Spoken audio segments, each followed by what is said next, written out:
Fertility problem, పిల్లలు కావట్లేదు. ఏ doctor దగ్గర వెళ్తే కూడా అన్ని టెస్ట్ బావుంది. మీకు అంతా బావుంది ఎళ్ళండి అంటున్నారు. బట్ స్టిల్ 5 ఇయర్స్, 6 ఇయర్స్ చాలా ఇయర్స్ అయిపోయింది. పిల్లలు అవ్వట్లేదు. సో ఇది కూడా ఒక ప్రాబ్లమే. అన్ని టెస్ట్‌లో బావుంటే అంత నార్మల్ అనుకోకండి. ఈ ప్రాబ్లమ్‌కి మేము అన్‌ఎక్స్‌ప్లెయిన్డ్ ఇన్‌ఫర్టిలిటీ ఏంటి సైంటిఫిక్‌గా చెప్పటం జరుగుతది. ఇక్కడేమవుతది యూజువల్లీ ఎక్కడెళ్తే కూడా డాక్టర్‌గా మనం ఫస్ట్ 3 టెస్ట్ చేస్తాం.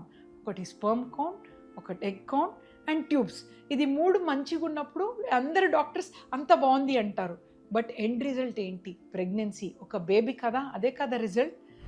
సో ఈ అన్ని టెస్ట్ 3 టెస్ట్ బావుంటే అంతా ఓకే అని అనుకోకండి. చిన్న చిన్న మైనర్ ఇష్యూస్ మనం నార్మల్ టెస్ట్‌లో డిటెక్ట్ కాకపోవచ్చు. ఎలాంటి ప్రాబ్లమ్స్? కొందరికి ఎగ్ తక్కువ ఉండొచ్చు. ఒక్కొక్కసారి స్కాన్‌లో అర్థం కాదు. కొందరు ట్యూబ్స్ ఓపెన్ ఉంటే కూడా పని చేయదు.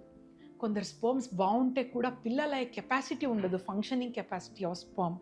కొందరిలో ఇంకా అడెషన్స్ నానా రకాల చిన్న చిన్న ఫెర్టిలైజేషన్ ఫెయిల్యూర్ ఇవన్నీ ప్రాబ్లమ్స్ ఉంటాయి.